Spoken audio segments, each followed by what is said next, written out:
What's up, everyone? It's your favorite optometrist, Dr. Darryl Glover.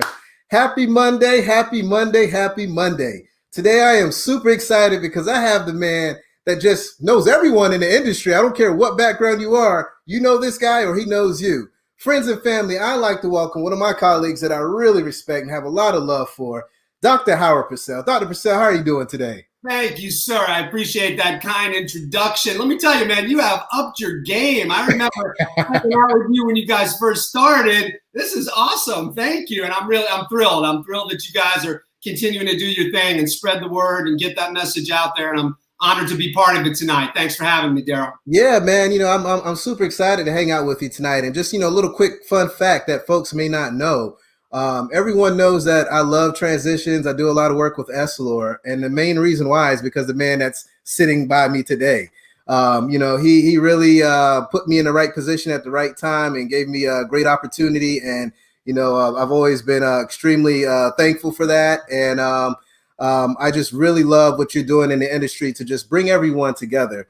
Thank you. I got to say, man, you guys are doing a good job, Black Eye Care Perspective in particular, bringing people together. With you guys, the NOA, and some other people doing some really good work, I am confident that we're going to change things in a positive way for this profession. So good job with you guys as well. Amen. Amen.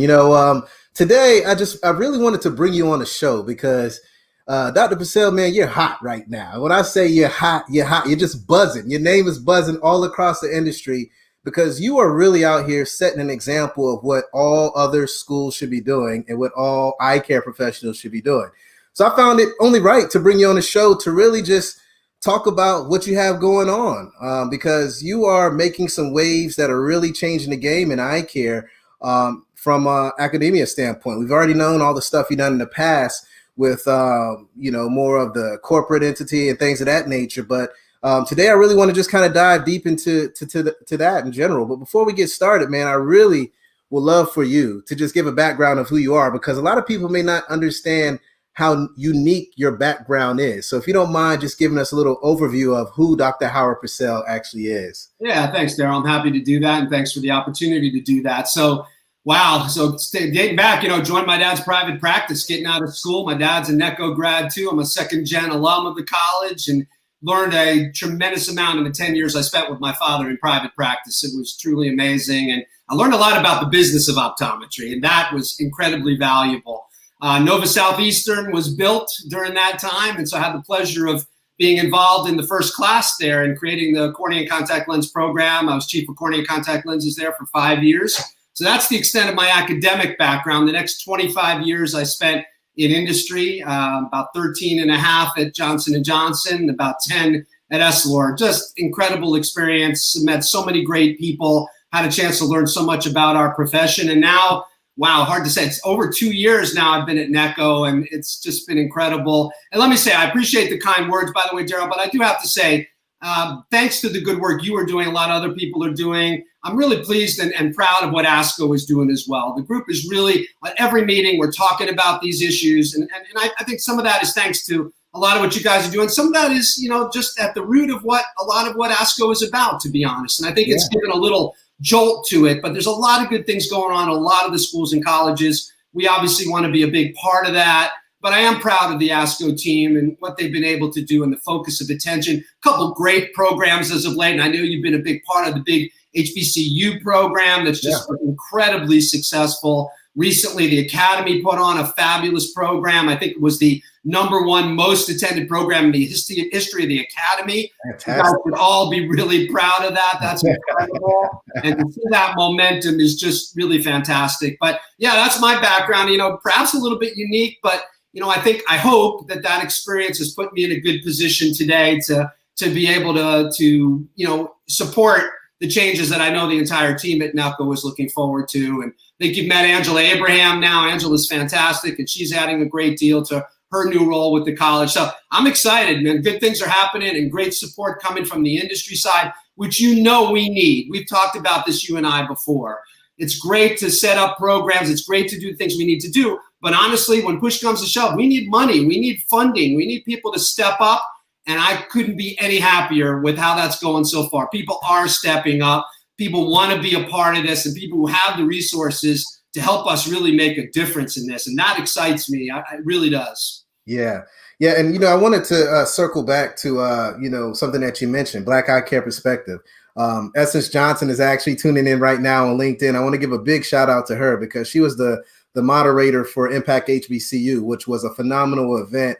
We had over 130 students join that had interest in eye care, and a lot of them joined our pre-optometry club as well, which is huge. May I just jump in and say, Essence, you're amazing. You did an incredible job. I already just got a message just before jumping on that we had a student contact us from that event about the scholarship. So she was amazing, and anything Essence is going to be involved in, I want to be part of it. She brought so much energy to it, and it was a great program. We all enjoyed it very much. Absolutely. And I also want to give another shout out to Dr. Adam Ramsey, who has been very instrumental in the success of Black Eye Care Perspective, and Dr. Jacoby Cleaver, which really plays a silent role, but he's the one that's actually sitting down working with these students one-on-one. He's the director of our program over at Black Eye Care Perspective, and he's been doing some amazing things.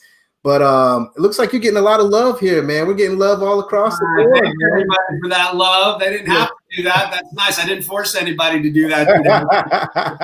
No, I appreciate it. I always feel love when I'm around you, man. I think it's because you're everyone's favorite optometrist. Well, thank you. Well, let's jump into it, man. One thing that I really wanted to touch on, because I'm a big fan of, in order to go somewhere, you have to have a vision. And I would love to just learn more about the vision that you guys have over at the New England College of Optometry. So if you don't mind just breaking that down, because that's really going to kind of set the vibe for tonight's podcast that we have going on. No, thank you. Look, when I arrived at NECO, I arrived to an environment that was very diverse, I have to tell you. And I was really impressed with that from the very beginning. But what we recognized pretty quickly was we had huge gaps. When you walked in, you felt that diversity, but if you really dug in, you saw just what we all know, that there are still areas of big opportunity for us in this profession. So, we sat down prior to Mr. Floyd's murder, prior to COVID, and said, what are kind of the three big pillars that we should really be focusing on? And I'm proud to tell you that the team came up with one of those pillars being the importance of diversity, inclusion, and equity at NECO. And so we wrote something. If you don't mind, I'm going to just share it with you real quick, because I think it kind of encapsulate a little bit of what we were trying to achieve. And then I'll share with you a little bit more tactfully kind of some of the things that we're doing from a tactics standpoint. Let's hear it. Let's hear it. Let's do it. All right, good. So what we wrote was, put simply, the DNA of NECO should reflect people with diverse backgrounds, experiences, and beliefs. People from a different background should have a voice, and these voices should shape our decision-making, policies, and practices. And when members of our community look around, they should see and hear other people like them. So we wrote that as our sort of vision, as our sort of mission, if you will, in this area of how we were going to achieve the goals we had. And then coming from that, we created a 10-step process. Okay, these are the 10 things that we really believe we should be achieving. And we revisit these almost on a weekly basis. How are we doing in each of these 10? If you allow me, I just quickly could go through some of those, as I'd love to hear some of your comments and some of your listeners' comments on it. The first one was to create a new position. We didn't have a full-fledged position of diversity and inclusion. We knew we needed somebody who could focus their attention on this issue. We are thrilled to have Dr. Angela Abraham in that role. Dr. Abraham led one of our clinical environments at one of our community health centers. It happened to be a community health center that had a fairly significant volume of Black patients, so she has a really great sensitivity for that. Dr. Abraham happens to be Black herself and has gone through an HBCU, an optometry school, and just brought so much of the real world experience. And we just think she's the perfect person in this role. And she's already really proven to us that we made a great choice in putting her in that role. I'm just thrilled with what she's been able to do. And she's not doing it alone. And I want to make sure that's clear. So we really have 3 groups surrounding her to help support that. One is our Alliance for the Advancement and Diversity of Inclusion at NECO. And that is a group that Dr. Abraham leads. It is made up of faculty, students, and staff. Okay. And the idea there is to be our eyes and ears. As we have these big plans, how's it going in the trenches? How's it going right there when a student walks in and they're in classes or they're on Zoom these days or whatever they may be doing? How do they make sure they have a voice? And this group has been incredible. By the way, our students have been amazing. They have really taken this and run with it. They want to be a part of it. They believe it's as important as we believe it is. And obviously, without our student support, we really wouldn't have the kind of momentum we have today. So I thank our students. Any of you who are listening, without you guys, there's no way we would have the momentum that we've built so far. And I thank all of them for it, in particular, a couple, and they know who they are, who have really stepped up and made a big difference. Lisa, Nevada, you guys know who you are. You guys are incredible in the work that you've done. So thank you for that. We also put together an external group. And I want to spend a minute, if I can, Darryl, on this, because I would recommend to others that internal groups are really important and they know your own world and they're familiar with it. But we've had the fortunate opportunity to have Dr. Janet Lebrecht, who is actually, she was part of the Obama administration. She was Secretary of Rehabilitative Services in the Obama administration. She's also a past commissioner for the Mass Commission for the Blind and also happens to be blind and happens to be a Black individual. So she brings so much experience, as you can imagine, being in the political side of it and the connectivity that she had.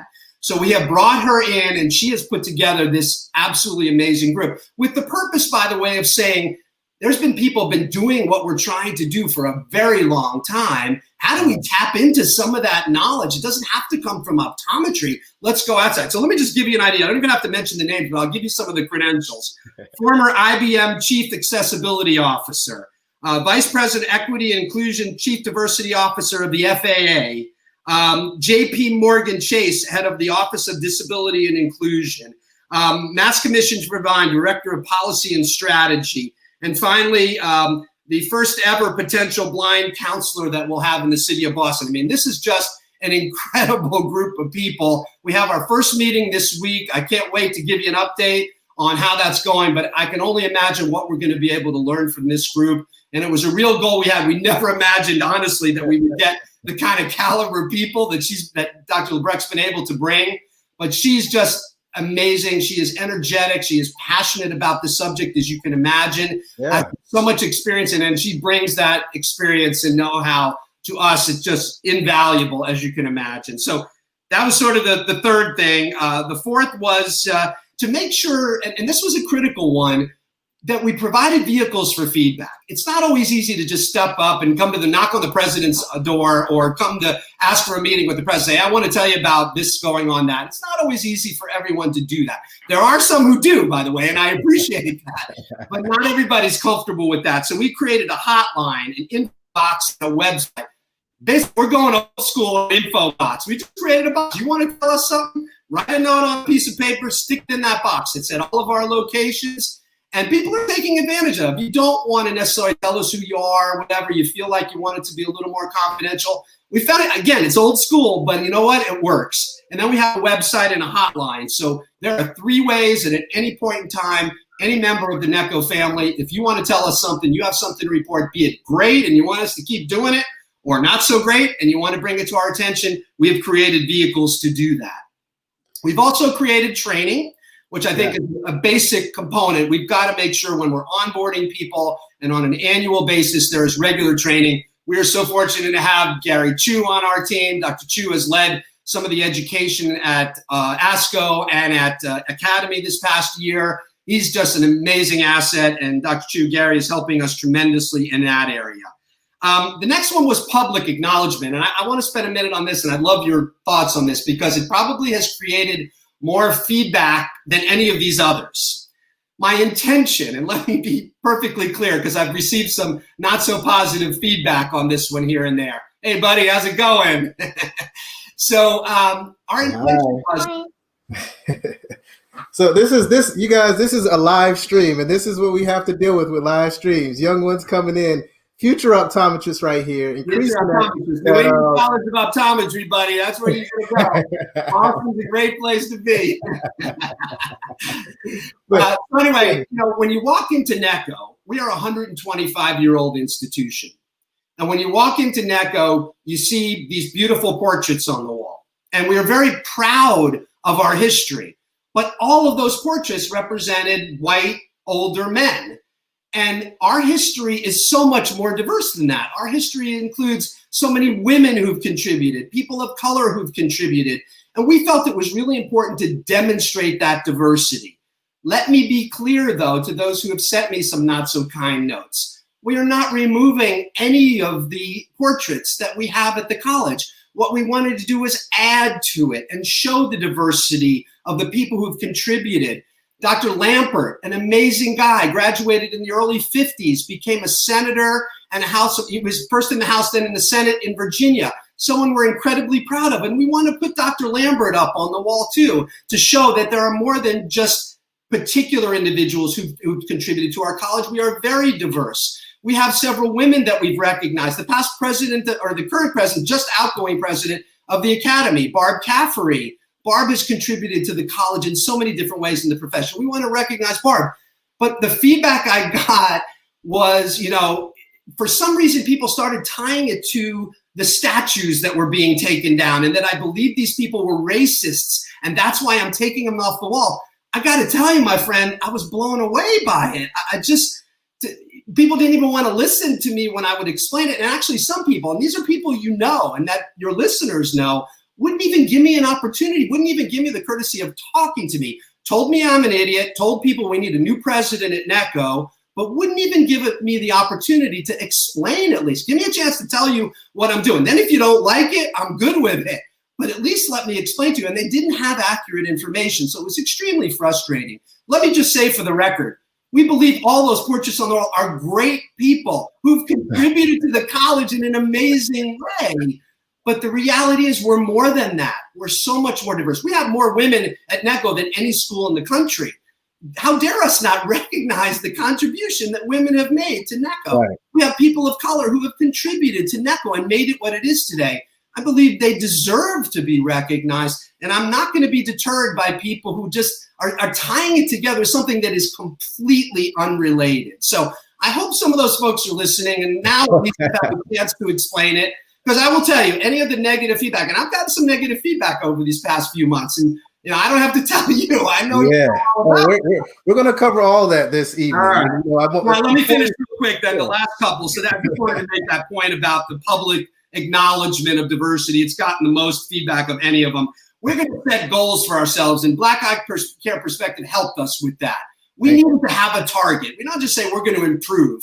Let's set, and even if it's a lofty goal, let's set that goal and let's strive to get there. And so that was really important to us, and we really appreciate you and Adam helping us with that, and the rest of the Black Eye Care Perspective team have given us that goal that we could set for ourselves in the future. And then finally, it was what are the consequences of a departure from that behavior? If we see people that aren't abiding by the rules and regulations we're putting out, and how we want to create this environment that's inclusive, then there needs to be some consequence. And finally, we're going to put out a biannual report to the community that says, here's how we're doing so far. I'm really proud of the team that they have really taken these 10 things to heart, and our faculty, our students, our staff are all rallying around it.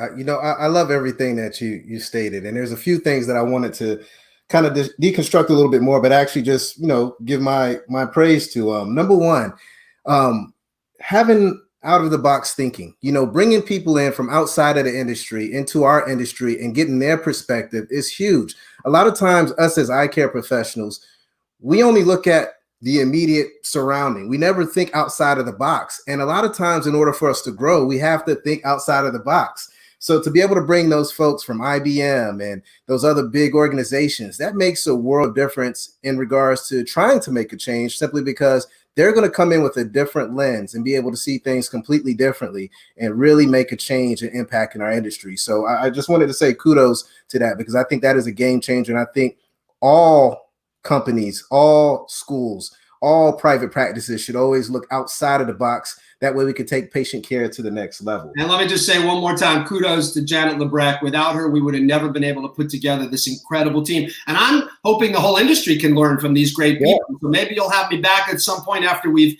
engaged with this group so that we can bring back some of the learning. This is not about being selfish about this learning. This is about, optometry. You and I have talked about this before. I would love to see optometry lead the way. Yep. set the example for what we'd like to see in medicine overall, and perhaps even beyond. And I think we have the capability to do that. Absolutely, absolutely. We should be at the forefront of healthcare. I mean, we are the gatekeepers into the healthcare system. So why can't we be the gatekeepers into making a change, an effective change in the healthcare system outside of just vision and just medical care? We need to change this healthcare system altogether, because at the end of the day, circling back to something that you had stated, which I wanted to give another kudos on, was that, we have to mimic and reflect who we're serving. And we all know by 2050, the minority will be the new majority. So if we don't have those faces in patient care, then there is going to be a major disconnect. We're not going to be able to give our patients the ultimate eye care experience, because we want to be able to reflect who we serve. And diversity. If I can add, I'm sorry to interrupt you. Yeah. There's data to support what you're saying. Oh, so absolutely. People say, oh, does it really make a difference? Dr. Chu shared with me a great piece, and I'm happy to share with you if you want to share with your listeners, that really shows you data to support this concept. And I know for a lot of people, and for most, that's important. It isn't just something you guys have been saying. This is something that's backed up with real data that supports it. And I think it's important to note that. Absolutely, absolutely. It's not all fluff over here, baby. It's facts that's backing it up, We know that. We all know that already. But the other things is that I wanted to really touch on was really the accountability piece. You guys signing up for that 13% promise, but also now hearing about the annual reports or the biannual reports that you're going to put out there. I mean, that's really putting yourself out there and holding yourself accountable, instead of me, myself, Dr. Adam Ramsey, Dr. Essence Johnson, Dr. Jacoby Cleaver having to pick up the phone and say, Dr. Purcell, what's going on with these numbers, man? You said you're going to do this and you didn't do it. You're putting yourself out there in front of everyone to let them know that you mean business. And if you fail, it's really no failure, because you're actually taking the first step to this to make it happen. But you're being a leader in our industry, and I think it's huge to really hold yourself accountable, and also to have an organization like Black Eye Care Perspective hold you accountable to hit that goal of 13% by 2025. So I really, really love that piece of. Well, I'm happy to do it. But if we don't set goals and hold ourselves accountable, we're just not going to get there. We got no shot. It's hard enough to get to the goals and aspire to what the bar you guys have set, which is pretty high bar, at least for us. But to do it without measures, to do it without, holding yourself accountable for it, there's just no way you're going to succeed. And perhaps it's my industry background that's helped me with that a little bit, in terms of that's how we've always operated. When we ever have any kind of goal, you've got to measure, you got to hold people accountable. But I got to be honest with you, my job has been pretty easy. I have an incredible group around me that so believes in this, that they would be even more enthusiastic on this show, believe it or not, than me. They are all about it, I tell you. And it just gives me that energy. I build and fuel on that. Yeah. And the other piece that I wanted, it was the last piece before we jump into the next segment, was just the feedback, the hotline. I think that's huge, because we live in a world where people can just go online and just complain. And, that criticism is just, it's more of an emotion rather than actually sitting down, analyze what we're trying to do, what we're trying to change. People just go off of their emotion and just start speaking right away without even actually processing what is actually taking place. And I hate to see that, especially because I'm just so passionate about the eye care industry. I love all my eye care brothers and sisters out there. And I just feel like we need to sometimes sit back, analyze the data, just like we're dealing with the patient, then go in and figure out what's going to be the best way to move forward with making a comment. And that's something that we have been lacking to do. I mean, some of us are great with it, and some of us are just, whatever's on your mind, top of mind at that moment, they fire away. But I love that you have that hotline. That way you can see the feedback, you have the analytics, you can understand the data, you can see what people are thinking, and that can make you guys better. And also it can give more information for other colleges that may want to step up and do the same thing. That way you can just have basically the blueprint to say, here, this is what we did, and this is what you need to do. You may need to add your own little flavor to it, but at least it helped us get us in the right direction and meet that 13%. Yeah, couldn't said it better myself. I mean, that's the intent, and we want to, be able to share what we learn. And I hope other institutions who are doing good things there, they'll share the things that they're learning as well. Yeah, absolutely. One other thing that I wanted to touch on this evening is a very hot topic.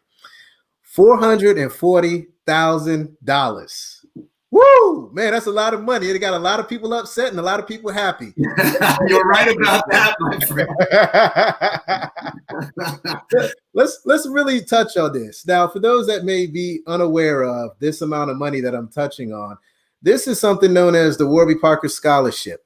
that was gifted to the New England College of Optometry. And who else? Who else would we need on this show other than Dr. Howard Purcell to really break it down? So if you could just kind of deconstruct what this scholarship is all about, how long it's for, that way people can truly understand, because this is going back to what I just said a couple minutes ago. Some folks saw this online on different forums and they just went crazy, saying they were going to email you, call you personally, show up to your house, call everyone you know, and all types of crazy stuff, right? And then I saw some people that just was like, man, this is great. This is huge. This is a game changer. You're putting your money where your mouth is at. And I just would like for you to just give us an overview of what's going on. How did this take place so that we can basically shut up all the haters out there and bring just more education to the topic? Yeah, I don't know that we'll shut up the haters, but I'll certainly give you the facts. I was there. I had a seat at the table, so I can tell you what happened. What happened was, and I've been saying this for a while, as some of my colleagues have, in order to achieve the great goals that we have all set here, we need the help of the industry. It's just no question about it. So we went out to the industry, all the partners that we have who've supported us along the way, supported our students along the way, and said, this is something that's really important to us. And the first group to step up is my old friend from Warby Parker, Neil Blumenthal. Now, I do have to say, I've known Neil since before he started Warby. Neil is an incredibly philanthropic guy. I knew him from his time at Vision Spring, which is an amazing group that does great things all over the world. Just absolutely terrific. And I happened to go to El Salvador with them to see in action what they were doing of bringing eye care and eyewear to people who otherwise would not have it. Jordan Castillo, another NECO alum, is the one really the brains behind it. But that's where I first met Neil. So to understand Neil a little bit more, you have to understand he comes from philanthropy. That's what he's about. It's so much about the importance to him. So Neil and I have been having conversations through the years. He was at Harvard speaking one year, and he said, by the way, if you'd like, I'll come over to NECO and speak to the students there. Wow, that would be interesting. So I did what any president's going to do in that case. I went to student council and I said, hey, what do you guys think? Would you be interested? And it was overwhelmingly, absolutely, yes, we would be thrilled.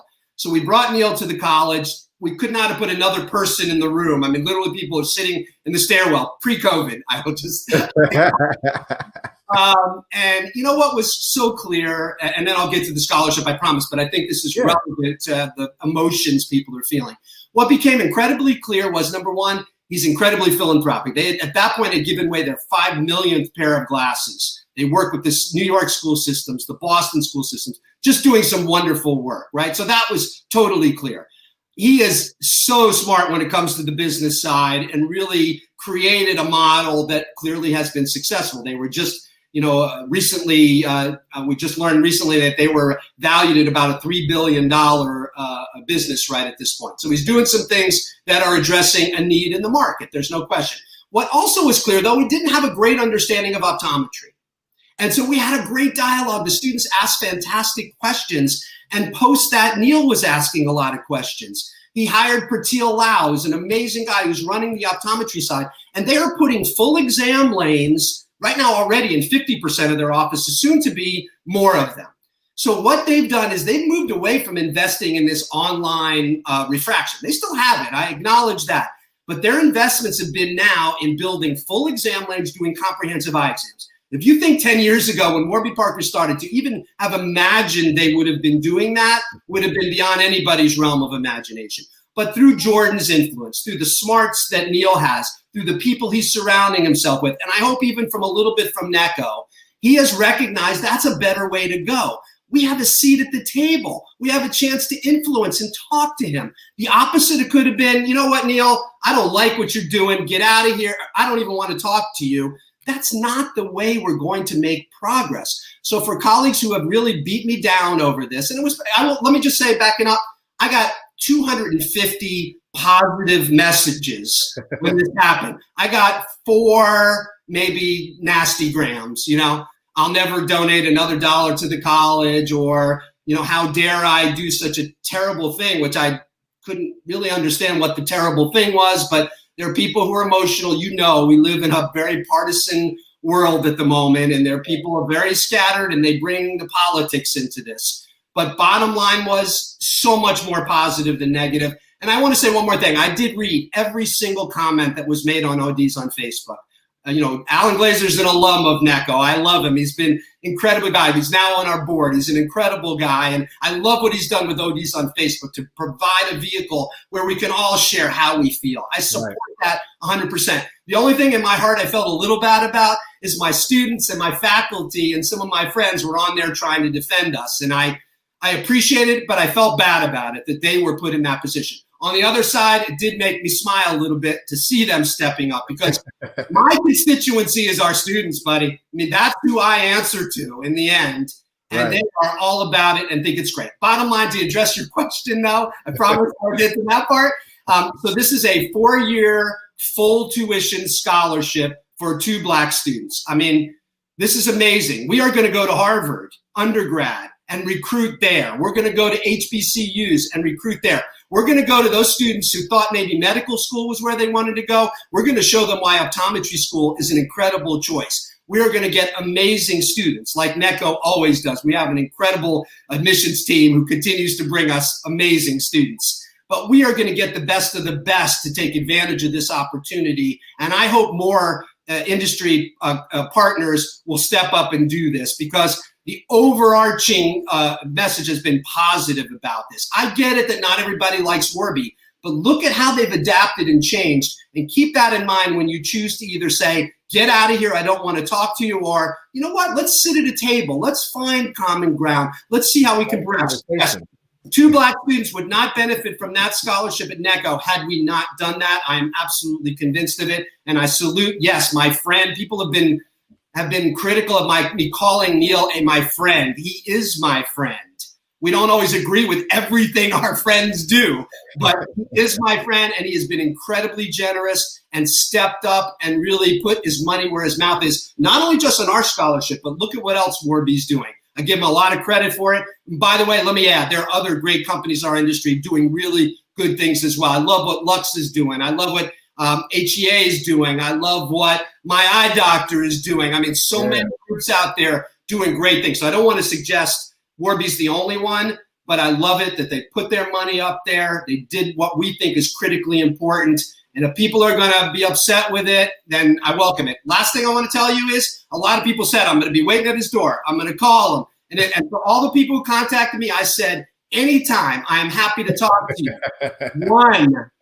One person called me, Steve Montequilla. I'll put it out there because he's awesome. He gave me a chance to talk to him. We talked to each other. I'm not sure I made him do a 180, but he at least listened and gave me a chance to explain to him where I was coming from. I love you for that, Steve. Thank you. Yeah, that's huge, man. I wanted to, two pieces I wanted to circle back on. Number one, the scholarship, 4 years, 2 Black students. The $1 million question is, what happens after the 4 years? Is the more money or what? Because I mean, this is one of those things where some folks are going to say, "Hey, is this just checking off the box and we get through this, or is there going to be more money, more students, Black, Asian, Hispanic? I mean, what's going to happen down the road?" Give us some more information in regards to that. That's a good question, Darryl. So let me say this: the agreement we have with Warby is a 5-year agreement. So if you think about that, well, it's 4 years in optometry school. They're already indicating that this is something where they want to continue. So what we said together was, in 2 years, let's take a look. Let's see how things are going. They are interested in continuing with this, and I hope even expanding it. Wouldn't it be nice to get 4? And by the way, one interesting thought we had was, and I'd be curious of what your initial reaction to this was, they didn't, and I want to make this clear, they dictate nothing about how we use the money, how we address these students. There is no quid pro quo, because this has come up a few times too. Oh, there's got to be, and this and that. I'm looking you in the eye, my friend, and I respect you 100%. There is nothing here other than them giving us some money. So we had the ability to say, how about if we did 4 scholarships and make it a half scholarship instead of a full? But honestly, in the end, and we left this decision up to our admissions group, in the end, we felt like this would be such a powerful message to offer 2 full-ride, full tuition scholarships. Let's start there. We'll see how it goes. 4 years from now, if they're willing to put up the same amount of money, perhaps more, maybe then we do decide, could we spread it out over more students? But initially, we just felt like what a powerful statement it could be to tell 2 Black students, you're not going to have to worry about your tuition for optometry school. Come and make a contribution to this profession. And the reaction we've gotten will speak to pardon me, the reaction we've gotten will speak to, it is something that I will tell you, I'm getting calls pretty regularly from people who just want to know more. Our admissions group is getting calls. It's really done what we hoped it would do, and it was get people's attention, not even so much about the scholarship, which is great, but about optometry and the opportunities in optometry. Right. Yeah. I mean, for me, when I hear that, I just think game changer and a blessing. It's just one of those things that we have to realize. We have people that are stepping up to the plate. And if you're not doing anything, don't talk about anything. Like, what are you going to do to help propel our profession to be better and make it more diverse? I also wanted to circle back on something else. And you and I, we've had long conversations, great dialogue about the importance of, students having exposure to various employers or private practices. And I had the opportunity to hang out with you and sign a declaration for the Industry Collaborative back in, when was that? February. And one thing that really resonated with me was your interest and your concern about students not being exposed to the employers when they get out of school. Like, how can you go to school for 4 years and not really have much exposure to all the different outfits that are out there outside of just the externships? So I wanted to kind of touch on that a little bit, because with my background being with My Eye Doctor, which I'm going to say is the leading eye care provider in the whole entire United States and the entire world. Shout out to My Eye Doctor.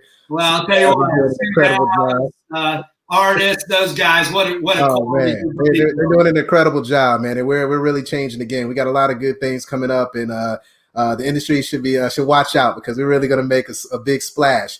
But I would really like for you just to kind of, touch on that a little bit, because I think that's a piece that schools don't realize, that, students need exposure earlier than just a club meeting or, an externship. They really need to be exposed to this stuff. That way they can understand the business of optometry, but also be exposed to the different modalities of what optometry is. Yeah. And it was really surprising to me when I first came on board, because at NECO, because in any other academic program, people who are coming to hire your graduates, you will do everything possible to make sure they can get to your students. And I found it a little odd, and I can only speak to NECO. I think, and now as I've spoken, a lot of the schools, and I want to be clear, have changed their policies through the years. Not all, but most have. And I will also acknowledge some of the big universities have to follow policies that their university has. We have the wonderful opportunity that the buck stops right here. If we want to make a decision, we want to make a change, we can make that change. But I want to just recognize others don't always have quite that flexibility. But that said, it is a critically important issue that we need to address in terms of making sure that people who want to hire our graduates have access. But there is inequity there. And let me explain to you where that inequity exists. And this is what we have to address. If you're a My Eye Doctor, and I love my friends at My Eye Doctor, if you're other big groups, in the pre-COVID world, you could create a nice big dinner, take them to a nice steakhouse, invite them to come. So at our institution, if you're going to do that, it has to be off campus. Now, we're revisiting that, but that had been the policy up to this point. But imagine yourself as a private practitioner now, and you want to come and recruit maybe one or two of the students. It's so much harder for you to do that. So we have to create ways where not only the big guns like yourself, and I'll tell you what, My Eye Doctor's lucky to have you, my friend, but not only the big guns can come in and spend some time with our students, but someone who's hiring one or two people could have a vehicle.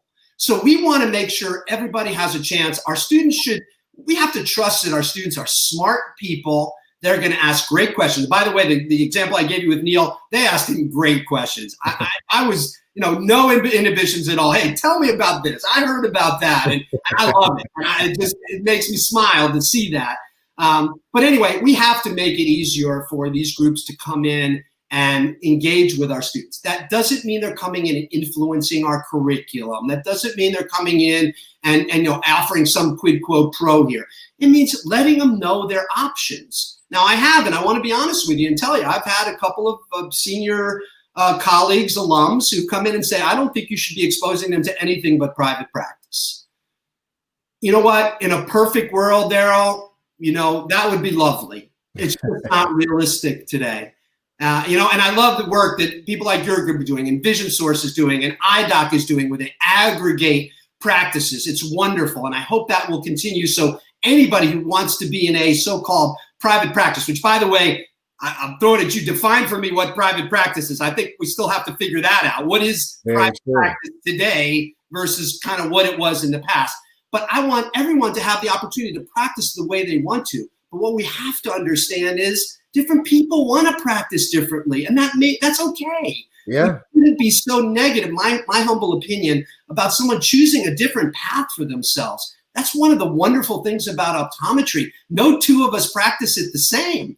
And that's, to me, what makes it so incredibly exciting. So we have to do a better job there, but I want it to be equitable. I want our small private practices to have the same opportunity. So we've created a private practice opportunity where multiple private practices can come in and they can demonstrate what their opportunities are. I see Essence's comment too. All of the options that we have available. Community health centers. NECO has been involved in the community health centers since the early 70s. I see it as one of the real strengths of our institution, to be honest with you, because our students, not only pretty much everything they see that they're learning in the classroom, they're going to see at a community health center. But equally as important, Darryl, I believe our students leave with this sense of giving back and the importance of giving back. Because, by the way, if we weren't in those community health centers, many of those people would not be cared for. So I just love that. I really love that, they get that sense when they leave. And to me, that's so critical to our future.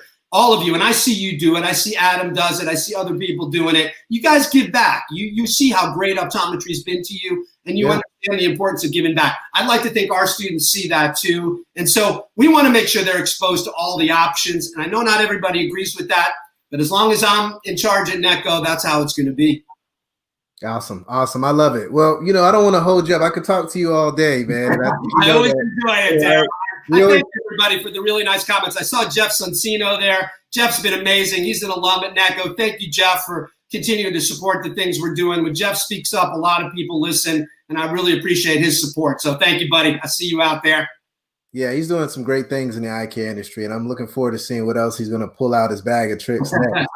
You never know, right? right. So check it out, man.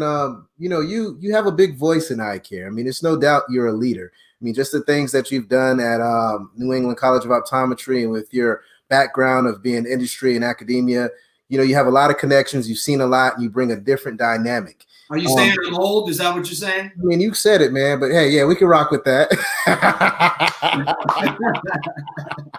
That's all right. I'll accept it. I feel young. I'm doing okay. I feel good. But what I would love to end the show with is just you really, having a call to action to all the other schools and universities out there, because I feel like, with your unique background and the leadership that you've demonstrated, the schools need to follow lead, or at least take something from the blueprint that you have created. So if you don't mind, just maybe leaving a message in regards to, what we can do as a school, as a university, as a industry, to really just make optometry better. It's not just a diversity piece. It's, accepting change, whether it's some type of technology that's out there. I just want you to leave us with some words of wisdom that can really impact the industry and really change the eye care industry and schools in particular altogether. Well, that's a tall task, my friend. Hey, man. When I have the man on the platform, I got to utilize every opportunity. Well, thank you. So here's what I'm going to say about that. First of all, our current president of ASCO, John Flanagan, is a huge believer. John has been all in on this. John and I have had many conversations. Carla Zadnik, a key influencer in the ASCO organization, all about this. She is all in. So you've got, and there are many others. I'm just mentioning those as examples. I want you to know you have big advocates at ASCO who really want to see optometry continue to grow and progress and see this as a critical component to the long-term success of our profession. So I want people to feel good about that. Academia takes some hits here and there. You're not doing enough. You're not preparing them for the business side. And you know what? By the way, when I was on the outside, I probably made some of those same critiques. Now that I'm on the inside, I see the passion, the will, the desire. They really want to do this. But with all due respect to my wonderful colleagues in academia, many of them have spent their entire careers in academia. So what it really gets back to, Darryl, my friend, your favorite optometrist, we've got to go outside a little bit. We got to learn from others. That's why I can't wait to see the outcome. It's just one example of many, but I can't wait to see the outcome of this alliance that's been put together by Janet to see what can we learn. Let's not just think that everything can be solved right within our little world. Let's be willing to go beyond. Let's keep an open mind. And lastly, I'll just say this, let's talk to each other. If we don't agree with something, let's have a dialogue to say, I'm not going to talk to you. I'm so frustrated I can't talk to you. All right, you know what? Take a break. I'll talk to you in a week. Nothing. Let's talk. Come on. We need to, let's get back to the days where we could talk to each other. Even if we didn't agree, we could sit down and talk and at least understand where we're coming from. To me, that's the progress we're going to need to make. And I see a lot of it happening. And I really salute people like yourself, the NOA, and these great groups out there who really have made this their mission to do. We need that so bad in this profession. And with that, we can turn the corner. We can make a difference that will be in the best interest for everybody. So to me, it's about, let's go outside a little bit and welcome people in to help us who've been doing this for so much longer than we have. And let's support internally the efforts of groups like yourself. I mean, this isn't a competition between Black Eye Care Perspective and NOA. This is all of us together making progress. Cheryl Reynolds was a student of mine. I love Cheryl. I've known her since she was a first-year optometry student, and she showed that leadership, by the way, in her first year. I remember that vividly. Together, we can do so much more. And I know it's become a bit of a cliche, but I'm not going to step off it. We can, we will, and I salute you guys for bringing it to the forefront. And anytime you want me to do anything, to come forward, tell our story, talk about what we're doing, be side by side with you, man, I am willing to do that anytime, any place. Oh, man, I greatly appreciate that. And I greatly appreciate you just hanging out with me. Industry, you're listening. We need money, as Dr. Howard Purcell stated. I mean, this is something that is needed to make change. There's no doubt about it. So, all these big partners out there, let's step it up. Let's throw some money at this. Let's have the backing. Let's make it take place. I mean, let's think about your eyes campaign. Look at all the money that went into that. Why not put that money into the industry to make it more diverse, right? Why not make it better for the students? Let's make something like that happen. And if you need someone to help orchestrate that, talk to me, talk to Dr. Adam Ramsey, talk to Dr. Howard Purcell, Dr. Essence Johnson, Dr. Jennifer Lyerly. We all care about just creating a more diverse platform and landscape in optometry. We are willing to sit down and make it happen. We have the connections, we have the drive, we have the passion. All you got to do is pick up the phone and call. And can I add one thing, Darryl? I've been to a lot of events even prior to all this. I used to try to sit on as many of the events as I could. And we have our friends at those events. Yeah. What I'll challenge you a little bit, because you challenge me on a daily basis, I'm going to throw one back at you. Let's have some dialogue with people who don't agree with us. Let's sit down and open that up. Let's talk to some people who are willing. Not everybody is, but there are some who would. There are different perspectives on this. Let's listen to that. We want to be clear that I think, and I'm speaking for you, but we want to be clear that we want to hear that. Let's have the open dialogue. It's the only way we're going to make progress. So I encourage folks like you to not only bring people like me who obviously believe in what you're talking about, and there's a lot of those, but let's talk to those who aren't believing it as much, and let's understand where they're coming from and help them understand where we're coming from. I think that could be a huge positive for our industry, and very few people do that. And I think this would be a wonderful show of solidarity within our group. We're all want to see, none of the people, even the people who have called me some really nasty things, none of them want anything but to see optometry be great and succeed and grow and develop. They all want that. Given we all want the same thing, let's sit together and figure out how we get there. Amen, my brother. Pastor Dr. Howard Purcell over there preaching to y'all this evening. I didn't mean to be preaching. I'm sorry, but times, it just comes out of me that way. Well, again, thank you so much, man, for hanging out with me. It's your favorite optometrist, Dr. Darryl Glover and Dr. Howard Purcell. We look forward to hanging out with you on the next episode. You guys have a great one. Stay healthy, stay positive, and stay blessed. Have a great one. Talk to you guys later. Thanks, Darryl.